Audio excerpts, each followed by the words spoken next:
ben neler olur, neler olur eskiden. Ben başlarken bir adamım yoksa ben yanımda. Bırak şimdi dünyayla sevgi haramı. Adımları Süleyman, aklıma geldi, yok ha.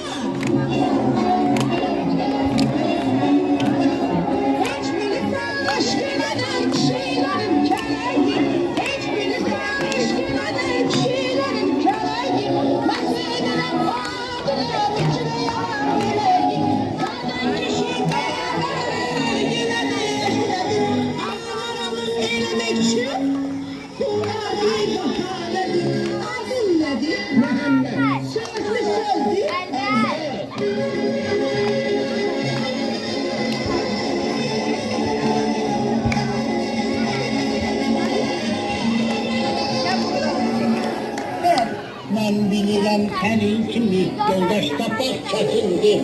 Muhammed'in yoldaşları azimini bilmesindir. Biz dostlar ahıra gelmiyorlar. Hayatta biri götürek menemette elbiyorlar. Adın nedir? Züleyha. Aşk olmasa ki yok ha.